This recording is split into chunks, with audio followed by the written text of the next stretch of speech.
Doctor साहब, घुटनों से आवाजें आती हैं, जोड़ों से पहले तो घुटनों के जोड़ों से, लेकिन अब तो बाजुओं के, हाथों के जोड़ों से और भी कई जोड़ों से छोटी छोटी आवाजें आती हैं जब हरकत करते हैं। इसका इलाज बता दें। मेरे मोहतरम भाइयों, ये आवाजें क्यों आती हैं? फिर वही पहली वाली बात, जब खुश्की होगी तो क्या पैदा होगी? चटकेंगे, हड्डियां चटकेंगी। और खुश्की क्यों हुई? आज कहते हैं ना खुश्की हो गई, खुश्की हो गई। कोई कहता है मेरे सर में खुश्की है, कोई कहता है मेरे आंतों में खुश्की है, कोई कहता है मेरे जोड़ खुश्क हो गए, कोई कहता है मुझे मेरे आंतों में खुश्की आ गई। ये खुश्की क्यों आती है? मेरे मोहतरम भाइयों, जब आप लोगों में तेजी आ जाती है, जब आप लोगों में, जब खाना तेज तेज खाओगे, जल्दी जल्दी खाओगे और प्रॉपर उसको चबाओगे नहीं तो क्या होगा? इसका आसान सा हल बता देता हूं, सिर्फ खाना, सिर्फ खाना। और मेरे मोहतरम भाइयों, खुश्की की एक बहुत बड़ी वजह आपका कुकिंग ऑयल है। आपका, आप जितने कुकिंग ऑयल इस्तेमाल करते हैं ना, जिसमें खाना पकाते हैं, ये सारे तेल जमते हैं, सारे तेल। मेरे मोहतरम भाइयों, सरसों के तेल में खाना पकाओ। सरसों जिंदगी में कभी जमता? सरसों कभी जिंदगी में जमता? और मेरे मोहतरम भाइयों, जोड़ों का बेहतरीन इलाज है। अपना खाना किसमें पकाना है? मिट्टी की हांडी में पकाओ। मिट्टी की हांडी में क्यों पकाना है? मेरे मोहतरम भाइयों, मिट्टी की हांडी में खाना पकता है। Silver, steel, non stick, Teflon, pressure cooker में खाना गलता है, गलता है। और हमें खाना कौन सा खाना चाहिए था? पका हुआ कि गला हुआ? और हम खाते कौन सा है? मेरे मोहतरम भाइयों, मिट्टी की हांडी में खाना पकाओ। और आपको जोड़ों के दर्द की वजह बता देता हूं। वल्लाह अल्लाह ताला ने ना 84 मिनरल्स अल्लाह ताला ने नमक में रखे थे। किस में रखे थे? और वो नमक था जो खिरोड़ा से निकलता था, पिंक हिमालयन सॉल्ट। वो नमक कौन सा था? वो नमक कौन सा था? डले वाला नमक। ये जो गुलाबी नमक जो अल्लाह ताला ने जमीन में पैदा किया, पत्थर वाला नमक।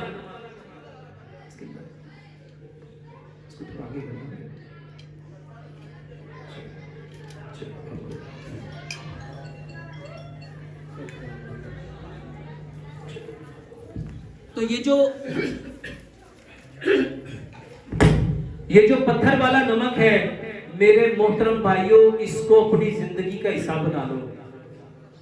इमाम इब्ने कय्यम ने किताब लिखी, उसका नाम है ज़ादुल मआद। आप लिखते हैं, जो बंदा समंदर के पानी से नमक बनाएगा और फिर उसको खाएगा, वो अपने बदन को अनगिनत बीमारियों से भर लेगा। और जो बंदा कुदरती नमक खाएगा, वो अपने जिस्म को अनगिनत फायदों से भर लेगा। अब बताओ, अल्लाह ने हमारे लिए नमक कौन सा पैदा किया था? डले वाला नमक इस्तेमाल करो। उसको खुद घर में लाके कूटो, बाजार का पिसा हुआ भी ना लो। और तीसरी चीज, मेरे मोहतरम भाइयों, चीनी। ये चीनी नहीं है, बल्ला चूना है, चूना। ये जो व्हाइट वॉश है ना, जिसको कली कहते हैं, मेरे मोहतरम भाइयों, चीनी किस चीज की बनती है? गुड़ की। कभी गन्ने का रस देखा? किस कलर का होता है? किस कलर का होता है? सफेद। मेरे भाइयों, वो तो डार्क ग्रीन होता है। ये सफेद कहां से आ गई? ये चीनी सफेद कहां से निकल आई? मेरे मोहतरम भाइयों, गन्ने को, रस को सफेद करने के लिए उसमें चूना डाला जाता है। और चूना अगर आपके हाथ पे लग जाए, कली हाथ पे लग जाए, तो हाथों की क्या हालत करती है? क्या करती है?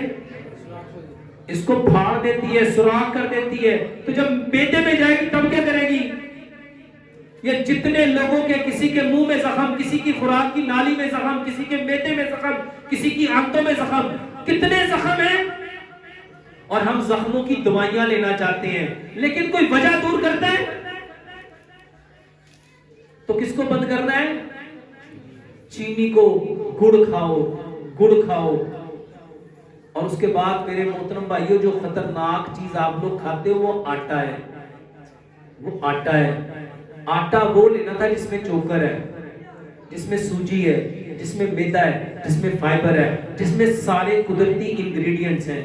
नबी सल्लल्लाहु अलैहि वसल्लम की जिंदगी को अगर आप पढ़े ना, तो नबी सल्लल्लाहु अलैहि वसल्लम ने पूरी जिंदगी कभी छना हुआ आटा नहीं खाया, कभी छान के आटा। और मेरे मोहतरम भाइयों, आपके यहाँ जो आटा है ना, अच्छा वो आटा था पत्थर की चक्की का। वो आटा किसका था? और आज चक्कियां कौन सी हैं? लोहे की, स्टील की, ब्लेड की, पत्रियों वाली, और सबसे बढ़ के चाइना की। इसको समझना है, पत्थर की चक्की पे आटा कटता है, पिसता है, और बाकी चक्कियों पे आटा कटता है। जब वो कटेगा तो बचाओ, उसका आरपीएम, उसके ब्लेड इतने तेज होते हैं, वो उसकी सारी चीजों को जला देते हैं। और आप आटा नहीं खा रहे, आप जला हुआ भूस खा रहे हैं। और बीमार क्यों हैं? ये समझ आ रही? जोड़ों में दर्दें क्यों हो रही हैं? आवाजें क्यों आ रही हैं? या कड़क कड़क की आवाजें क्यों आ रही हैं? क्योंकि जिस्म को आटा चाहिए था चोकर वाला, सूजी वाला, मैदे वाला, फाइबर वाला, और वो हम खा पत्थर की चक्की का आटा खाओ, बाकी सारे आटे छोड़ दो। और पत्थर की चक्की का जब आटा लाओ, उसको छानना नहीं है, उसको छानना, और कोशिश करो तंदूर की रोटी खाओ, तंदूर की रोटी खाओ। प्यारे पैगंबर जनाबे मोहम्मद सल्लल्लाहु अलैहि वसल्लम कौन सी रोटी खाते थे? कौन सी खाते थे? लोग कहेंगे जी कहां से आए? मेरे मोहतरम भाइयों, जिन्होंने करना ना, वल्लाह यूरोप में, यूके में, मेरे मोहतरम भाइयों और बहनों, एक घर है अल्हम्दुलिल्लाह, उन्होंने यूके में तंदूर लगाया है। जिन्होंने करना है, अच्छा क्या मुश्किल है? अच्छा जब आप डॉक्टर के पास जाते हो, डॉक्टर कोई भी दवाई दे, जो दवाई अमेरिका से आती हो, मंगवाते कि नहीं मंगवाते? क्यों मंगवाते हो? क्योंकि आपके बदन को उसकी जरूरत है। तंदूर की रोटी खाओ, और इसके साथ मेरे मोहतरम भाइयों सिर्फ एक चटनी ले लो, अदरक, लहसुन, पुदीना, नारदाना। पता क्यों लेनी है? अल्लाह ताला ने कुरान में फरमाया, जब जन्नती जन्नत में जाएंगे, उनको सबसे पहला जो मशरूम मिलेगा वो कौन सा है? वो क्या है? जंजबील। जंजबील किसे कहते हैं उर्दू में? अदरक को। अनार के बारे में अल्लाह ताला ने कुरान में फरमाया, जब जन्नती जाएंगे ना, उनको हम रुमान देंगे। रुमान क्या है? अनार। लहसुन के बारे में नबी सल्लल्लाहु अलैहि वसल्लम ने फरमाया, अगर मैंने फरिश्तों से बात ना करनी होती, मैं कभी लहसुन ना छोड़ता। लहसुन की बू फरिश्तों को अच्छी नहीं लगती। मस्जिद में लहसुन खा के और प्याज खा के, कच्चा लहसुन और प्याज खा के बताओ। ये अदरक, ये लहसुन और पुदीना, मेरे मोहतरम भाइयों, इमाम ने कय्यम लिखते हैं, जन्नत की सबसे बेहतरीन दवाई खुशबू है और सब्जा है। और पुदीने में ये दोनों चीजें पाई जाती हैं।